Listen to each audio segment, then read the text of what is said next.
आपत्ती व्यवस्थापनामधलं भूकंप हा भाग बघितला की भूकंपाचे परिणाम काय होतात. भूकंपाचे परिणाम जसे मानवावर होतात तसंच संपूर्ण जीवसृष्टीवर भूकंपाचे परिणाम होत असतात. बरोबर. जैविक आणि अजैविक अशा दोन्ही घटकांवर भूकंपाचे परिणाम होत असतात. या भूकंपामध्ये आपण कोणती दक्षता घ्यायची आपण बघितलेलं. त्यानंतर मग या भूकंपाचा जर प्रतिबंध करायचा असेल तर तो प्रतिबंध आपण कशा पद्धतीने केला पाहिजे, दक्षता घेतली पाहिजे. आणि भूकंपरोधक इमारतीसुद्धा आता बनवलेल्या आहेत. त्या इमारतींचा जर वापर केला तर आपल्याला भूकंपचे जे धक्के असतात ते आपण टाळू शकतो. म्हणजे आपण सुरक्षित राहू शकतो भूकंपरोधक इमारतींमध्ये. त्यानंतर आता आपल्याला पुढची आपत्ती बघायची. पहिली आपत्ती बघितली आपण भूकंप. आता पुढची आपत्ती बघायची आग. कारण अतिशय महत्त्वाची आपत्ती ही सुद्धा. कारण ती कधीही ॲक्सिडेंटल असते, ती अपघातच म्हणतो आपण त्याला. कारण ती कोणतीही गोष्ट आपत्ती ही सांगून येत नसते, ती आपल्याला अनुभवाने समजते. कारण याचे परिणाम इतके भयंकर असतात की मानवाचं पूर्ण आयुष्य उद्ध्वस्त होतं. ही आग. मग आता आग ही नैसर्गिक आहे की मानवनिर्मित, दोन्ही गोष्टी आहेत आगीमध्ये. काही नैसर्गिक पण असतात आणि काही मानवनिर्मित पण असतात. आगीचे प्रकार कोणते कोणते? तर अवर्गीय आग हा आगीचा एक प्रकार आहे. म्हणजे घनरूप पदार्थ जे असतात, सर्वसाधारणपणे ज्वालाग्राही जे घन पदार्थ असतात त्या घन पदार्थांपासूनची आग म्हणजे लाकूड, कपडे, कोळसा, कागद हे जे आहेत या वस्तूंपासून जी लागणारी आग असते तिला घनरूप पदार्थरूपी किंवा अवर्गीय आग असं म्हटलं जातं. आणि थंडावा निर्माण जर केला तर ही आग विझवली जाते. बरोबर. लक्षात घ्या, लाकडाची आग ही पाण्यामुळे विझू शकते, कपड्याची आगसुद्धा पाण्यामुळे विझू शकते, कोळशाची आग पाण्यामुळे विझू, कागदाची आगसुद्धा आपण पाण्यामुळे विझवू शकतो. म्हणजेच थंडावा निर्माण केला तर या आग विझवू शकतो. म्हणून याला अवर्गीय आग असं म्हटलं जातं. त्यानंतर ब वर्गीय आग, ती द्रवरूप पदार्थांची असते. तर ज्वालाग्राही जे द्रव पदार्थ असतात त्या पदार्थांपासून लागणारी आग म्हणजे उदाहरणार्थ पेट्रोल, तेल, वॉर्निश, द्रावक, स्वयंपाकाचं तेल, रंग प्रकारे खडक जे असतात ते उतारी प्रदेशामध्ये घसरत जाऊन खालील बाजूस स्थिरावतात. याला दरड कोसळणे असं म्हणतात.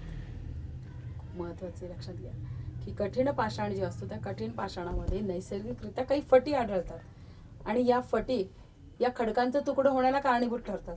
कारण विशेषतः अतिवृष्टीच्या वेळी या खडकांच्या भेगांमध्ये पाणी साचतं आणि पाणी शिरून खडकांची झीज तर होतेच, शिवाय त्याचं वजन वाढतं.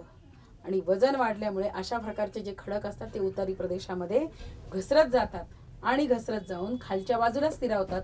याला दरड कोसळणं असं म्हटलं जातं. मग दरड कोसळण्याची कारणं काय? तर भूकंप, त्सुनामी, अतिवृष्टी, वादळ, महापूर वगैरे मोठ्या नैसर्गिक आपत्तीनंतरचे परिणाम म्हणून दरडी कोसळण्यासारखे प्रकार घडत असतात. बेसुमार वृक्षतोड जर केली तर या बेसुमार वृक्षतोडीमुळे जमिनीची धूप होते आणि परिणामी त्यामुळे सुद्धा दरड कोसळते. कारण जमिनीला घट्ट धरून ठेवण्याची क्षमता झाडांमध्ये असते आणि वृक्षतोड जर केली तर तिथले खडक जे आहेत त्या खडकांमध्ये काय होतं, अशा पद्धतीने भेगा तयार होतात आणि परिणामी त्याचे परिणाम म्हणजे दरड कोसळण्यामध्ये होत असतात. डोंगराळ घाटात रस्ते बांधण्यासाठी खोदकाम केलं जातं आणि डोंगर कमकुवत होतात. त्यांच्या कडेचे दगड जे असतात ते दगड आणि खडक खाली कोसळतात. हे दरड कोसळण्याचे कारण असतात. मग दरड कोसळण्याचे परिणाम काय? तर नद्यांना अचानक पूर येतात, नद्यांचे मार्ग बदलतात, धबधब्यांचं स्थानांतरण होतं, कृत्रिम जलाशय निर्माण होतात. दरड कोसळल्याने पायथ्यालगतचे वृक्ष जे असतात ते वृक्ष सुद्धा उन्मळून पडतात. उतारावर झालेली बांधकामं जी असतात ती बांधकामं कोसळून पडतात आणि हे सर्व दगडमातीचे जे ढिगारे असतात ते ढिगारे वृक्ष खाली सपाट क्षेत्रामध्ये पडतात. त्यामुळे मोठ्या प्रमाणामध्ये जीवित आणि वित्त अशा दोन्ही प्रकारच्या हानी होत असतात. भूस्खलन होताना त्यावरील वनस्पती जीवन जे असतं ते सुद्धा नष्ट होत असतं. हे दरड कोसळण्याचे परिणाम होतात. लक्षात घ्या, दरड कोसळणं म्हणजे काय आणि दरड कोसळण्याची कारणं कोणती आणि त्याचे परिणाम कोणते हे लिहायचे आपल्याला. पहिल्यांदा दरड कोसळणं म्हणजे काय? दरड कोसळणे म्हणजे काय? दुसरा प्रश्न आहे तुमचा की दरड कोसळण्याची कारणे कोणती आहेत? दरड जी कोसळते या दरड कोसळण्याची कारणं कोणती आहेत?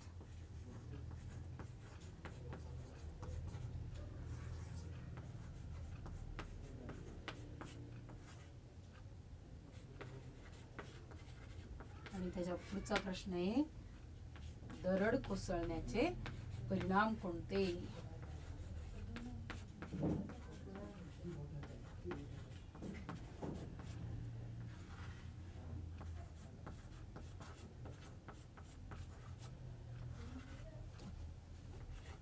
दरड कोसळण्याचे परिणाम कोणते?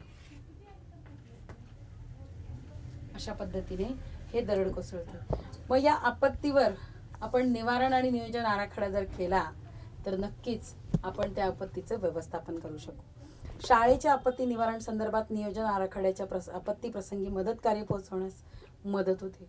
शाळेमध्ये जर आपत्ती निवारण प्रसंग आला, त्याचं जर नियोजन केलेलं असेल तर नक्कीच आपल्याला ती आपत्ती निवारणचं नियोजन केल्यामुळे ती आपत्ती निवारणासाठी खूप मदत होत असते. त्यासाठी शाळेची प्राथमिक माहिती म्हणजे आपण शाळेचं पूर्ण नाव, मुख्याध्यापकाचं पूर्ण नाव, निवासाचा पत्ता, संपर्क क्रमांक हे लिहिले पाहिजे. यांची नोंदी करून ठेवली पाहिजे. शाळा व्यवस्थापकांची नावं आणि संपर्क क्रमांक, एकूण कर्मचारी किती आहेत या सगळ्यांची माहिती असली पाहिजे. शाळा आपत्ती व्यवस्थापन समिती नेमली पाहिजे आणि या समितीमार्फत अग्निशामक, जागरूकता इत्यादी सूचना, त्यानंतर वाहतूक व्यवस्थापन, सुरक्षा, प्रसार माध्यम समिती या सर्व उपसमितीमध्ये प्रत्येकी 2-3 सदस्य असले पाहिजे. इमारतीची विस्तृत माहिती जी आहे ती विस्तृत माहिती पाहिजे. एकूण वर्ग खोल्यांची संख्या किती आहे, वर्गांची संख्या किती, कारण अचानक जर काही आग वगैरे लागली किंवा एखादी आपत्ती आली तर नक्की आपण त्याचा सामना करू शकू, ती टाळण्याचा आपण प्रयत्न करू शकू. यासाठी वर्ग खोल्यांची संख्या किती, वर्गांची संख्या किती, इयत्ता किती आहेत, छताच्या बांधकामाचं स्वरूप कसं आहे, लाकडी आहे की पत्रा आहे की सिमेंट वापरले याची माहिती असली पाहिजे. याच्या नोंदी करून ठेवल्या पाहिजेत. त्यानंतर इमारतीचं वय आणि वर्ष सुद्धा याची नोंद असली पाहिजे. त्यानंतर शाळेच्या मैदानाविषयी माहिती म्हणजे शाळेमध्ये मोकळं मैदानाचा प्रकार कोणता कोणता आहे, खो खो, कबड्डी, प्रार्थना इत्यादी इतर मैदान या बाबतीत, आणि मैदानाचं मुख्य रस्त्यापासूनचं अंतर किती आहे हे सुद्धा माहिती असलं पाहिजे. शाळेची दिनचर्या कशी, की शाळा भरण्याची वेळ काय, त्यानंतर दीर्घ व लघु सुट्टीची आणि शाळा सुटण्याची वेळ काय, दिवसभरात शाळेमध्ये राबवलेले कोणकोणते विविध उपक्रम असतात या सर्वांच्या नोंदी करणं आवश्यक असतं. शाळेतले संभाव्य धोके काय आहेत, ते संभाव्य धोक्याचं नाव आणि स्वरूप लिहिलं पाहिजे. साधे धोके असतील, साधे, मध्यम किंवा तीव्र स्वरूपाचे धोके सुद्धा लिहायचे असतात. पूर्वी झालेलं नुकसान किंवा सध्या केलेली त्यावर उपाययोजना कोणती कोणती याची सुद्धा नोंद आपण ठेवली पाहिजे. शाळेचा आपत्ती व्यवस्थापन नकाशा म्हणजे शाळेच्या सर्व इमारती, त्यांची रचना, मैदान, प्रवेशद्वार, त्यानंतर शाळेतील संभाव्य धोक्यांच्या जागा म्हणजे कुठं धोका होऊ शकतो भाऊ, आपत्ती व्यवस्थापन, आपत्ती प्रसंगी सुरक्षित जागा कुठली असू शकते. जसं बसमध्ये असतं बघा, बसमध्ये जर आपण बसलो तर त्या ठिकाणी 2 प्रकारच्या खिडक्या असतात. तर त्या ठिकाणी लिहिलेलं असतं आपत्ती जर असेल तर त्यावेळी बाहेर पडण्याचा मार्ग, बरोबर. आपत्तीच्या वेळी बाहेर पडण्याचा मार्ग म्हणजे ती काच फोडून आपण बाहेर जाऊ शकतो.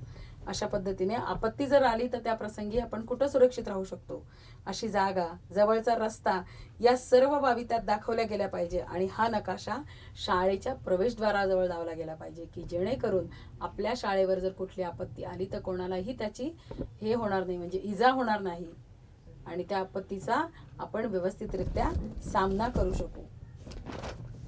शाळेची रंगीत तालीम म्हणजे शाळेचे संभाव्य धोके व आपत्तींना अनुसरून ठराविक कालावधीनंतर दरमहा रंगीत तालीम घेतली पाहिजे. त्याला मॉक ड्रिल असं म्हटलं जातं. शाळेमध्ये उपस्थित विद्यार्थी किती असतात, त्याची दिनांक, वेळ आणि कमतरता यांची नोंद घेतली पाहिजे. हे आपत्ती निवारणासंबंधी अशी शाळेची नोंद घेतली गेली पाहिजे की जेणेकरून आपण आपल्या शाळेवर आलेली आपत्ती टाळू शकतो. मग याच्यावर राष्ट्रीय भूकंपशास्त्र संस्था जी आहे, केंद्र शासनाच्या भूविज्ञान मंत्रालयाअंतर्गत भूकंप व विविध आपत्ती संदर्भात संशोधनाचं कार्य या संस्थेमार्फत केलं जातं. भूस्खलनाच्या संभाव्य परिणामांचा सुनियोजित अंदाज जो असतो तो अंदाज घेण्यासाठी भारत सरकारने इंडियन माउंटेनिंग इन्स्टिट्यूट व international centre for integrated mountain development या संस्थांशी अनुसंधान करून कार्यक्रम सुरू केला आहे. इन्स्टिट्यूट ऑफ जिओलॉजी आणि वर्ल्ड जिओलॉजिकल फोरम या संस्थांची मदत यासाठी घेतली जाते. अशा पद्धतीने या संस्था या आपत्ती निवारणासंबंधी कार्य करत असतात.